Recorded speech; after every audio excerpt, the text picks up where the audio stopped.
실록 대하소설 조선왕조 500년 제2권 개국전야 여섯 번째 꿈틀거리는 파도 사람책 5수레입니다. 10월이 되면 명나라에 사신을 보내 새해의 인사를 올려야 한다. 이런 일로 떠나는 사실을 하정사라 했다. 하정사의 임무는 새해의 인사만 하는 것이 아니라 고려에 대한 명나라의 뜻을 천자의 명으로 받아오기도 하고 고려의 젊은 학사들이 명나라에서 공부할 수 있게 유학생에 대한 편의 제공은 물론이요 그 수를 늘려줄 것을 청하여 허락을 받아오는 일도 겸하고 있었다. 명나라에 새 인사를 하기 위해 10월에 떠나는 것은 명경까지 가는 시간을 고려하고 있기 때문이다. 하정사로 뽑히는 것은 큰 영광이기도 했지만 대개의 경우 명나라에 잘 알려져 있는 중신을 뽑아서 보냈다. 명나라의 관리들이나 학사들과 만나기 때문에 학덕을 겸비해야 한다. 이 해에는 문화시중 이색과 밀직사사 이숭인을 보내기로 했다. 덕망과 학식으로 따진다면 당연히 뽑힐 사람이 뽑힌 셈이다. 사신은 서장관을 거느려야 한다. 이색은 이때의 서장관으로 방원을 천거했다. 이성계로서는 반대할 이유가 없었다. 거유 이색의 서장관으로 명나라에 다녀온다면 수많은 것을 배워올 수가 있다. 당시로서는 중원의 문물이 가장 새로운 것이기에 더욱 그러했다. 방원을 서장관으로 데려가겠다는 이색에게 이성계는 머리를 숙이면서 고마워했다. 그런데 여기에 문제가 있었다. 아니 됩니다. 대감. 정도전이 정면으로 반대하고 나섰다. 아니 될 게 무에 있어요. 아니 된다니까요, 대감. 정도전의 반대는 완강했다. 이성계는 자리를 고쳐 앉았다. 좌시중이 무엇 때문에 방원일 서장관으로 데려가겠습니까? 인질로 데려가는 것이 아니오이까. 인질? 이성계의 미간이 꿈틀 움직였다. 대감의 위엄과 덕망이 하늘에 닿아 있음을 좌시중이 모른 데서야 말이 되오이까. 전제를 개혁하고 폐왕을 여흥 땅으로 옮긴 다음부터는 목자 득국의 노래가 공공연하게 불려지고 있사오이다. 좌시중은 방원이를 인질로 데려간다면 대감이 손발을 묶어놓을 수 있다고 믿고 있음이오이다. 당치 않은 소리. 방원은 금물이오이다. 방심은 금물이오이다. 대감, 만에 하나 좌시중이 명나라에 당도한 다음 귀국을 하지 않는다면 방원이는 어찌 되오이까. 허허허. 대사성 걱정조 팔자라는 말이 있어요. 이성계는 마침내 웃음을 터뜨렸다. 정도전은 조금은 멍청해진 얼굴로 이성계를 건네다 보았다. 웃을 수 없는 화제인데도 이성계가 웃었기 때문이었다. 내가 영모라도 꿈일 것이라 믿고 있었소. 내가 임금이라도 될 것이라고 믿으셨소. 이성계는 정도전을 뚫어지게 바라보며 물었다. 웃음기는 말끔히 가셔 있었다. 당연히 그래야 되지를 않소이까. 이렇게 대답하고 싶은 것이 정도전의 심정이다. 신씨 성의 임금을 밀어내고 그분의 아들을 보위에 올려놓은 것을 자책하고 있는 나외다. 왕씨의 나라는 왕씨가 다스려야 한다는 것이 내 신념이에요. 정도전은 듣고만 있을 수가 없었다. 그와 같은 심중을 자신에게 털어놓는 이성계가 고마워서라도 얘기를 연장해야 했다. 대감께서는 허심탄회한 의중을 털어놓아 주셨습니다마는 저쪽에서는 그렇게 생각하고 있지를 않사옵니다. 하면 내가 보이라도 넘보고 있다는 게요. 이성계가 찌르듯 다시 물었다. 적어도 저쪽에서는 그렇게 믿고 있음이오이다. 이성계는 숨을 크게 들여마시고 있었다. 호통이라도 칠 듯한 얼굴이었다. 대감, 임금이 되고 아니 되는 것을 당사자가 정해는 것이오이까? 무슨 소리야? 이성계의 어투가 조금씩 거칠어져 가고 있었다. 이미 엎질러진 물이다. 정도전은 이런 기회를 놓치고 싶지 않았다. 임금을 하고자 해서 할 수만 있다면 누구나 다 하고자 할 것이옵니다. 하나, 아무리 하고자 해도 할 수 없는 것이 임금의 자리가 아니오이까? 고려의 임금이 되자면 왕씨여야 하옵니다. 그러나 왕씨라 해서 누구나 되는 일도 아니질 않습니까? 왕실의 핏줄을 이어받아야 하옵니다. 그렇다고 해서 되는 일이오이까? 세자로 태어나지 않고서는 안 되는 일이옵니다. 또 세자로 태어났다 해도 천기가 따르지 않으면 그 또한 안 되는 것이 임금의 자리가 아니옵니까? 그런가 하면 왕씨의 핏줄만으로 임금이 되는 수도 있었질 않사옵니까? 이성계는 마른 침을 꿀꺽 삼켰다. 정도전의 언변이 틈을 주지 않고 흘러가고 있었기에 사이에 끼어들 기회조차도 오지 않았다. 대감, 이 씨가 고려왕조의 임금이 될 수 없음은 세상이 다 아는 일이옵니다. 그러나 한 왕조가 영겁을 누린 일이 있사옵니까? 구왕조가 쇠해지면 새 왕조가 창업되는 것이 합당한 이치가 아니옵니까? 후백제도 고려도 그렇게 해서 태어난 왕조가 아니오이까? 왕씨의 왕조가 쇠진해서 백성을 바로 다스리지 못하고 외침을 막아낼 힘이 없다면 이씨의 왕조든 김씨의 왕조든 새 왕조가 창업되는 것이 순리라고 믿어지옵니다. 고려 왕조가 지속되는 것만을 고집하다가 오랑캐의 나라와 합병이라도 된다면 그때의 일은 누가 감당하오이까? 그러기에 온 백성의 뜻을 모아 다시 한번 고려 왕조의 부흥을 시도하고 있지를 않소이까? 고려는 쇠진하였사옵니다. 정도전은 이성계에게 지지 않았다. 이성계는 어이없는 표정을 지었다. 그래서 내게 새 왕조를 창업하고 나더러 임금이 되라는 말씀이요? 정도전은 잠시 망설였다. 오늘 얘기는 이쯤에서 그친다 해도 엄청나게 큰 뜻이 있지를 않겠는가. 시작이 반이라는 소건이 있다. 시작이 어렵다는 뜻이다. 새 왕조의 창업에 대한 의사의 소통은 설사 이성계의 반대가 있었다 해도 거론 자체가 큰 뜻을 지니고 있는 것이다. 주안상을 들고 오던 강씨 부인은 문 밖에 선 채 움직일 수가 없었다. 가슴은 콩 튀듯 두근거렸다. 얼마나 듣고 싶었던 말이든가. 지혜롭고 총명한 안악이라 기왕에 시작된 얘기라면 뿌리가 뽑아지기를 바라고 있었다. 대사성, 날 영목군으로 만들지 마시오. 난 그런 사람이 아니외다. 이성계의 나지막하면서도 단호한 결의가 들려왔으나 정도전의 음성은 이어지지 않았다. 강씨 부인은 인기척을 낸 다음 방으로 들었다. 두 사람의 얼굴은 한눈에 알아볼 수 있을 만큼 상기되어 있었다. 강씨 부인은 민망한 심정을 감추면서 술을 따랐다. 자술인데 알맞게 익었사옵니다. 강씨 부인이 웃음 담은 얼굴도 어색해 보였다. 이성계가 먼저 잔을 비웠다. 그 순간 강씨 부인과 정도전의 시선이 마주쳤다. 강씨 부인의 표정에는 어려운 말을 잘 시작했다는 치아의 빛이 넘쳐 흘렀다. 정도전은 술잔을 비우는 것으로 대답을 대신했다. 방 안의 분위기는 차츰 경색되어 가고 있었다. 이성계의 마음이 좀처럼 가라앉지 않는 모양이었다. 정도전의 능변으로도 다른 화제를 꺼낼 수 없는 듯 했다. 술병을 만지작거리던 강씨 부인이 서먹서먹해진 분위기를 바꾸어 보려는 심정으로 잔기침을 했을 때였다. 다섯째 서방님 드셔 계시옵니다.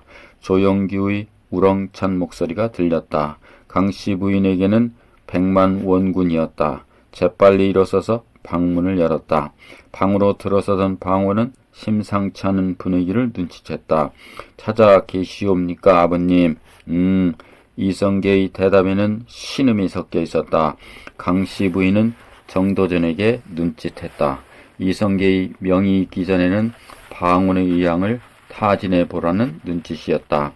이성계를 제외한다면 무슨 일이든 의기가 투합되는 세 사람이었다. 하정사로 가게 된 좌시중 대감께서 자네를 서장관으로 천거했는데 이건 인질로 데려가자는 뜻이 아닌가. 방원은 인질이라는 말에 놀란 듯 정도전을 주시했다. 정도전의 눈빛은 이색과 동행하지 말 것을 종용하고 있었다. 강씨 부인은 이방원의 단호한 대답을 기다리고 있었다. 이성계는 자신이 해야 할 말을 앞지른 정도전을 못마땅하게 쏘아보고 있었다. 이러한 네 사람 각기 다른 반응은 순간적인 동시성으로 나타났다 해야 옳았다. 다녀오겠습니다, 아버님. 강씨 부인과 정도전은 또다시 놀란 얼굴로 방언을 주시했으나 이성계는 이미 평온을 되찾고 있었다. 중언을 모르고는 큰 인물이 되지를 못하옵니다. 더구나 좌시중 대감의 서장관이라면 많은 것을 배울 것으로 아옵니다. 이 사람 방언이 정도전이 언성을 높이며 제지했다. 중언을 알고 싶은 게 소자의 꿈이었사옵니다. 아버님, 더구나 좌시중 대감은 그쪽에서도 널리 알려진 인물이 아니옵니까? 따라만 다녀도 얻을 것이 있을 것으로 아옵니다.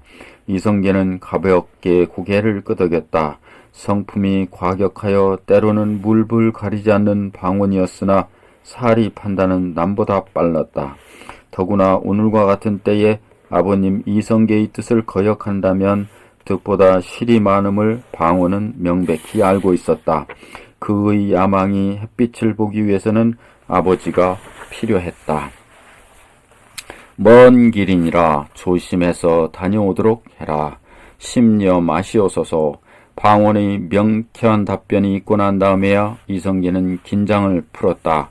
강씨 부인과 정도전은 어이없다는 듯 씁쓸한 표정을 지었다.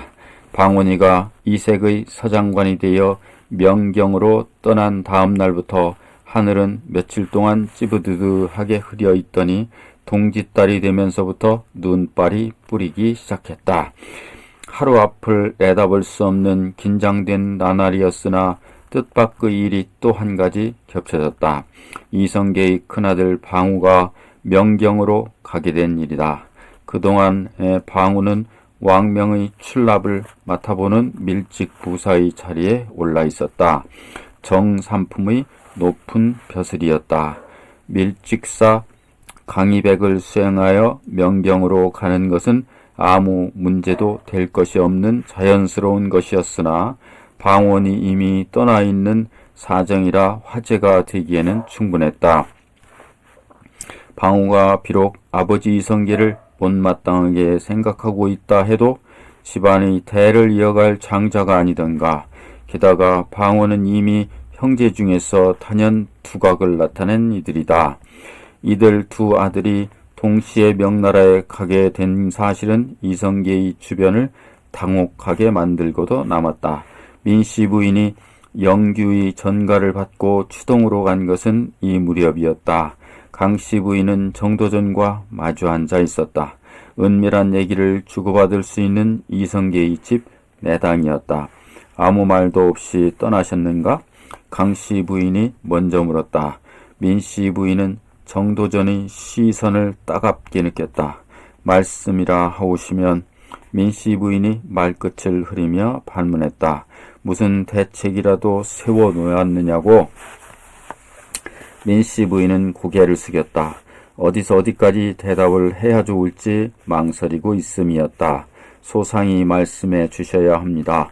방언이가 명경에 간 것까지는 그렇다 치고 밀직 부사까지 명경으로 가게 된 것은 아무래도 마음에 걸리는 일이 아닙니까?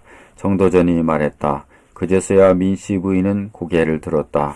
심려하실 일이 아닌 줄로 아옵니다. 아니라니 강씨 부인은 보다 소상한 것을 알고 싶어 했다. 그 어른이 계실 때나 지금이나 조금도 달라진 것은 없는 것으로 아옵니다. 강씨 부인과 정도전은 시선을 마주쳤다. 약간은 안도하는 듯했다. 이임, 변한열, 왕한덕, 우현보의 집은 물샐 틈 없이 지키고 있사옵고 여흥 땅에도 아이들이 나가 있사옵니다. 정도전은 전율했다. 방원의 치밀함이 여기에 이루고 있는지는 미처 몰랐던 일이었다. 방원이 서슴없이 명경에 다녀오겠다고 한 심정을 알 것 같았다. 저희는 아버님의 심중이 어떠하신지 그게 늘 걱정이었사옵니다. 민씨 부인의 은근한 물음에는 뜻이 깊었다. 강씨 부인은 질 수가 없었다. 이쪽 일은 걱정하지 말게. 자신감 넘치는 대답이었다. 정도전은 이들 두 여인의 총명함이 무슨 일이라도 저지를 것 같은 느낌마저 들었다. 한치의 흐트러짐도 없는 팽팽한 맞섬이었다. 강씨 부인이 정도전을 불렀다. 대사성 대감. 예, 대사헌과 의논해야 할 일입니다만 대사헌은 조준이었다. 정도전을 불러놓고 조준과 의논할 일이 있다라는 단서를 붙이고 나섰다. 능수능란한 여인이 아니고서는 이럴 수가 없다. 대간들로 하여금 최영을 탄핵하게 해야 되는 일이 아닙니까? 최영이 살아있는 것은 화근이 살아있음입니다. 나와 같은 아내자가 아는 일을 대간들이 모르고 대사성이 모른 데서야 말이 됩니까? 민씨 부인은 몸을 움츠렸다. 방원보다 한 수 위에 있음을 과시하고 나섰기 때문이었다. 만일 명나라에서 대국을 범하려던 괴수를 살려두었다고 힐문이라도 해온다면 어찌하시렵니까? 그 점은 심리하실 일이 아닙니다. 최영을 배제하는 상소는 연일 올라오고 있습니다. 그렇다면 서둘러야지요. 밤이 되자 바람이 세차게 불었다. 바람에 날리는 눈가루가 눈앞을 흐리게 했다. 정도전은 그런 밤길을 걷고 있었다. 잠시 전에 있었던 두 여인의 충돌이 뇌리를 떠나지 않았다. 언성도 높지 않았고 안색도 변하지 않은 화기로운 대화였으나 정도전에게는 충돌로 느껴져 왔다. 바람이었다. 집채라도 날려버릴 해오리 바람의 씨앗이라는 생각을 하면서 정도전은 밤길을 걸었다. 날이 밝아도 바람은 멈추지 않았다.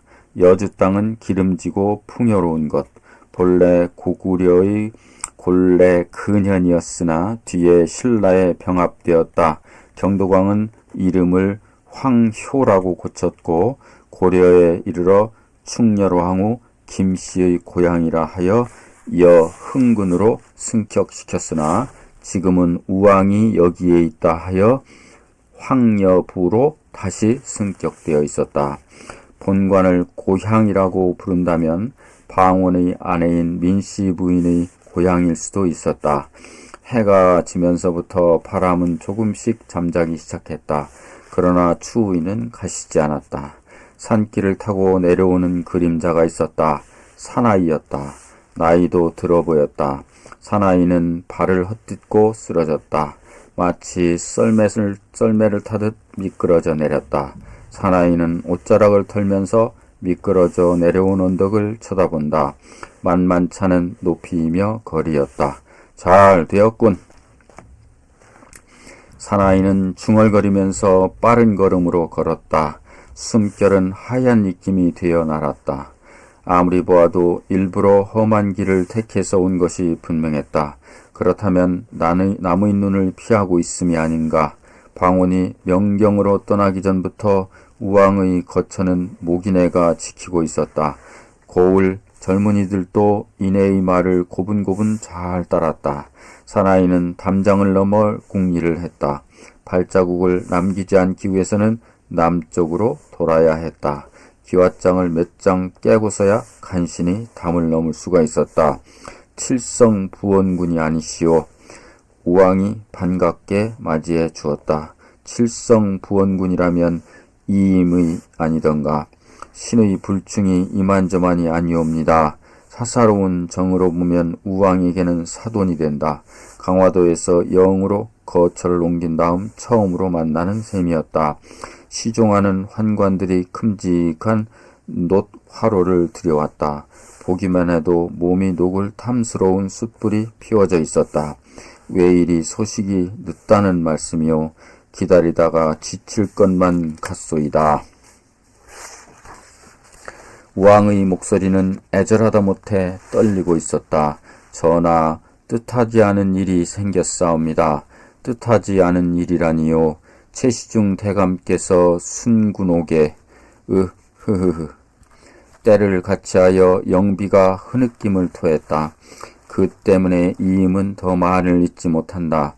우왕은 애처로운 흐느끼는 영비를 잠시 바라보고 난 다음에 입을 열었다. 무슨 연으로 최시중이 순군옥으로 옮겨졌다는 말씀이요. 전법과 대간들이 최시중의 처단을 상소하고 있사옵니다. 저런 못된 것들이 있나. 언제부터 동짓달 보름께부터였사옵니다.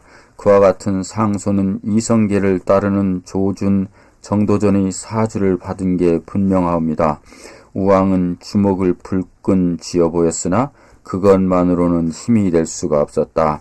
전하, 어쩌면 전하 의복으로 삼을 수도 있을 듯 싶사옵니다. 흐느낌을 토하고 있던 영비가 고개를 들었다. 비록 눈물로 젖은 얼굴이긴 해도 기대감이 넘치고 있었다. 말씀해 보시오. 우왕이 물었다. 최시중께서 함거에 실린 몸으로 도성거리를 지나가실 때 백성들은 땅을 치고 통곡하였사옵니다. 통곡을 그러합니다. 영비 들으셨소? 우왕은 영비의 손을 잡으며 감격해 했다. 민심이 자신에게 돌아오는 것으로 확신하고 있는 모습이었다. 최영을 실은 함거가 개경거리에 들으면서부터 한 사람 한 사람 모여들기 시작한 백성들이 마침내 거리를 메우는 인파로 변한 것이 사실이었다. 비록 죄인의 몸이 되어 함거에 실려있다 할지라도 최영의 모습은 위풍당당했다. 하얀 수염이 겨울바람에 날리고 눈빛은 광채로 가득했다. 이 같은 광경을 지켜보고 있던 수많은 군중들은 일제히 달려나가 통곡을 하고 싶은 심정이었으나 함거를 호송하고 있는 병마의 위험에 눌린 듯 혀를 차기만 했고 한숨을 내쉬고만 있었다. 함거의 육중한 바퀴는 얼어붙은 눈길을 삐걱거리며 굴러갔다. 돌처럼 굳어버린 눈덩이가 깨지면서 부서지기도 했다. 군중 속에 서 있던 노인 한 사람이 함거 앞으로 달려나가 꿇어앉았다. 대감, 이 여인 모습이오이까? 눈물이 앞을 가릴 따름이옵니다. 그리고 온몸을 들먹이며 통곡을 했다. 그것을 신호로 수많은 군중들이 일제히 함거가 가는 길을 막았다. 호송하던 병마로서도 어쩔 수 없는 순식간의 일이었다. 대감, 장군, 땅을 치는 통곡이었다. 70살이 넘은 노장군 최영에게 보내는 동정과 존경은 삽시간에 울음으로 변하고 만다. 물러가라. 당장 물러서지 못하겠느냐. 호송하던 병사들이 채찍을 휘두르며 소리쳤으나 아무도 거기에 응하는 사람이 없었다. 최영은 잠시 얼굴을 들어 허공을 바라보았다. 겨울 하늘은 차고 푸르렀다. 거기에는 구름 한 점 없었다. 백성들의 통곡 소리만이 빈 하늘을 메아리치듯 가득 메우고 있었다. 들으시오. 내 말 들으시오. 최영이 소리쳤다. 70 노장의 목소리가 아니었다. 적진을 향해 소리치는 젊은 용장의 목소리였다. 통곡 소리는 가라앉기 시작했다. 호송하는 병사들마저 최영을 주시하지 않을 수 없는 긴장된 일순이었다. 나는 주상 전하의 어명을 받고 있소이다. 함거가 가는 길을 막는 것은 어명을 거역하는 일. 함거가 가지를 못하면 내 죄가 더 무거워지는 것이요. 나를 더 큰 죄인으로 만들지 마시오. 대감, 장군, 통곡 소리가 일제히 다시 터져나왔다. 길을 열라. 최영이 갈 길을 열라. 당장 물러서지 못하겠는가. 최영의 소리가 노성으로 변했다. 다시 통곡 소리는 가라앉기 시작했다. 길을 메우고 함거를 에워싼 군중들이 일제히 최영을 주시했다. 벼랑간 통곡 소리가 거짓말처럼 뚝 끊어지면서 겨울 한나절 속으로 한순간 무서운 정적이 흘렀다. 노장 최영의 마음은 오직 하늘만이 알고 있으리. 길을 열라. 주상전하의 어명을 받게 하라. 항거를 막아섰던 백성들이 움직이기 시작했다. 말없는 진행 속에 군중들은 함거의 갈 길을 열어놓으며 양쪽으로 갈라섰다. 서름을 씹는 백성들의 얼굴에는 눈물만이 흘러넘쳤다. 그것을 마치 장수의 지휘를 받은 일사불란한 움직임이었다. 이리앗! 호송하는 병마의 채찍을 받으면서 함거를 끄는 황소가 움직였다. 군중들의 흐느낌 소리가 다시 들리기 시작했다.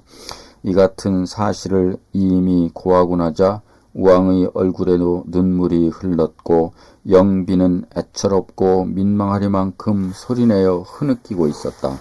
전하, 어제까지만 해도 이성계를 위해 목자 득국이라는 노래를 부르던 백성이옵니다. 이 백성들이 최시중 대감을 위하여 통곡을 했사옵니다.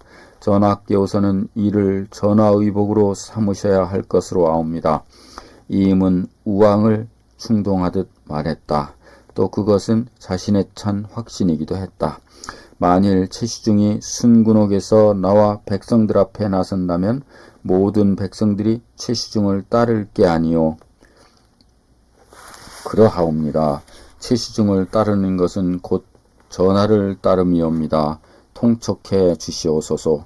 우왕은 여흥 땅을 떠나 단숨에 개경으로 달려가고 싶은 충동을 느꼈다. 자신이 옥문 앞에 이르러 최영의 석방을 명하면 누가 감히 거역하겠는가. 최시중을 방면합시다. 우왕이 다짐하듯 말했다. 영비는 이임의 얼굴을 쳐다보았다. 이임은 말없이 앉아있기만 했다. 칠성부원군, 왜 대답을 아니하시는 게요? 우왕이 조급한 심정으로 다시 물었을 때에야 이임은 입을 열었다. 조급하게 서두를 일은 아닌 줄로 아옵니다. 아니라니요. 어찌하여 아니라고 하시오. 이번에는 영비가 물었다. 저들에게도 방심하는 틈이 있을 것이옵니다. 그때를 이용해야 옳은 줄로 아옵니다. 그때가 언제란 말씀이요? 신에게 맡겨 주시옵소서. 우왕이나 영비는 할 말이 없었다. 전하, 이 일은 우연보, 변한열 등이 은밀하게 의논하고 있는 줄로 아옵니다. 서둘러 주시오. 일각이 삼추와 같은 심정이요. 명심하겠사옵니다. 전하. 새벽녘에 이르러 이임은 우왕의 거처를 떠났다. 남의 눈에 띄지 않기 위해서는 떠나갈 때도 담장을 넘어야 했다. 발걸음을 재촉했다. 개경의 일이 이임을 몹시 초조하게 했다. 도성이 최영의 화제로 들끓어만 준다면 우왕의 옥립은 순조로울 것 같았다. 한 해를 마무리하는 세모의 바람은 차가웠다. 뼛속 깊이까지 스며드는 냉기였으나 개경거리의 화제는 뜨거웠다. 최영을 흠모하는 화제였기 때문이었다. 민씨 부인은 벌써 여러 날째 단잠을 이루지 못했다. 최영에 관한 화제가 가슴을 답답하게 죄어왔기 때문이었다. 지압이 방언이 명나라에 가고 없는 것이 이리도 답답하고 허전할 수가 없었다. 그렇다고 마땅한 의논처도 없었다. 추동으로 달려가 둘째 어머니를 만나보려 했으나 빈틈없는 성품으로 아는 체하며 군림해 오는 것이 싫었다. 그래서 의주댁을 친정으로 보냈다. 친정아버지 민재라면 자신의 마음을 이해하고 어루만져 줄 것만 같았다. 민씨 부인은 방원이 명나라에서 돌아올 때까지 함께 있어줄 것을 간청했다. 민재는 흔쾌히 이를 받아들였다. 이때 민재는 예의 판서의 자리에 있었다. 민씨 부인은 친정아버지에게 수를 따르면서 조심스럽게 물었다. 거리가 온통 최시중의 화제라고 들었사옵니다마는 염려한 일은 아닐 것이니라. 민재는 술잔을 비우면서 대수롭지 않게 대답했다. 최시중은 마땅히 잊혀져야 할 분이 아니옵니까? 잊혀질 테지. 아버님, 거리의 화제가 내 시아버님을 비방하면서 최시중을 흠모한다면 모르되 그렇지가 않어. 아무리 그렇기로 최시중의 화제가 떠오르다니요. 시아버님을 놓고 득실로 따진다면 득보다 실이 더 클 것으로 아옵니다. 허허허. 그깟 일이 며칠이나 가려고 민재는 웃음까지 섞으며 최영의 일을 흘려보내고 있었다. 민씨 부인은 약간 안도하면서도 좀 더 소상히 알고자 했다.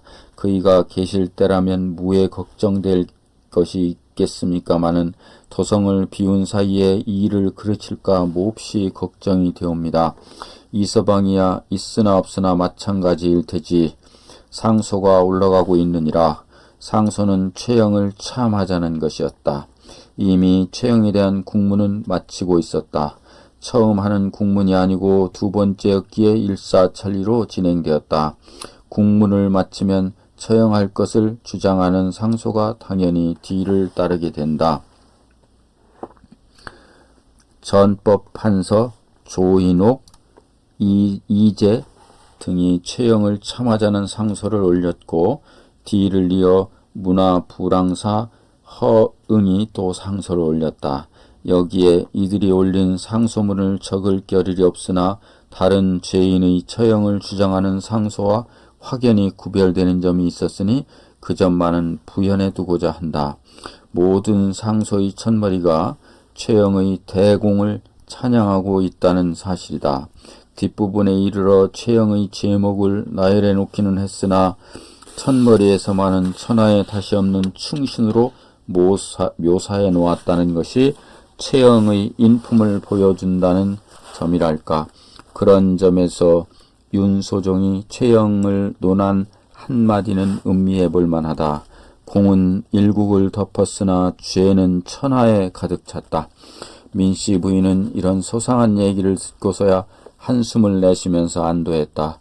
언제쯤이옵니까? 그리 멀지는 않았을 테지. 민씨 부인은 하루속히 그런 날이 오기를 기다렸다.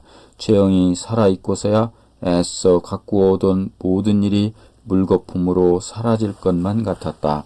바로 그날이 왔다. 섣달의 찬바람도 이날만은 불지 않았다. 거인이어야 할 최영은 고려왕조 500년의 비운을 안고 거리로 끌려나왔다. 백옥 같은 수염은 눈부시었고 한순간의 못놀림에도 흐트러짐이 없었다. 형에 임하여 언사와 안색이 변하지 않았다. 이것이 최영의 마지막 모습을 적은 고려사의 기록이다. 73세, 길다면 길고 짧다면 짧은 최영의 일생이었다. 이날부터 저작거리는 문을 닫았다. 어린아이며 안악이며 젊은이며 노인이며 모든 고려의 사람들은 그를 위해 눈물을 쏟았고 길을 가던 행인들도 그의 시신 곁에 이르러서는 말에서 내렸다. 도당 즉 의정부에서도 미두와 포지를 내려 최영의 영전에 부의를 하였고 죄인을 처단하고 부의를 내리는 것은 모순이다. 사실이 그러했는지 고려사 개수과정의 결함이 있는지는 알 수 없으나 1388년 그러한 모순을 안고 저물어 갔다. 고려사 조료는 최영의 인간됨을 다음과 같이 적고 있다. 최영을 배웠다. 영은 본관이 철원인데 유정의 5세손이다. 풍신과 용모가 쾌걸 위대하고 힘이 남보다 뛰어났으며 강직하고 충성하고 청백하였다.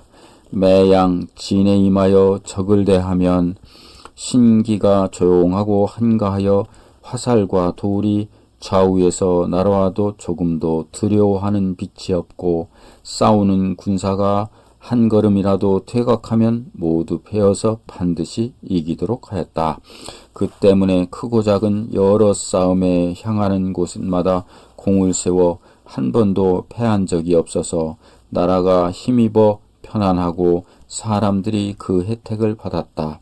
일찍이 영의 나이 16세 때에 아버지 원적이 죽으면서 경계하기를 금을 보기를 돌같이 하라고 하였다. 영이 이 유훈을 마음속에 간직하여 산업을 일삼지 않으니 사는 집은 비습하고 좁으며 의복과 음식이 검소하여 살찐 말을 타고 가벼운 옷을 입은 자 보기를 개 돼지같이 하였다. 비록 오랫동안 장수와 정승으로 중한 군사를 쥐고 있었으나 청탁이 그에게 이르지 못하였으니 세상에서 그 첨령한 것을 탄복하였다. 대치를 위주하고 세세한 사리를 따지지 않아서 평생의 군사를 맡았으나 휘하 군사 중에서 얼굴을 알아보는 자가 수십 명에 불과하였다. 그러나 성품이 좀 우직하고 학술이 없어서 모든 일을 자기 뜻대로 결단하고 죽이기를 좋아하여 위엄을 세웠으며 늙어서 정신이 쇠하고 감퇴하니 지식과 사여가 전도되고 창난되어 공연히 요동을 치는 군사를 일으켰다. 이상으로 꿈틀거리는 파도 마치겠습니다. 다음 장에서 뵙겠습니다. 여러분 고맙습니다.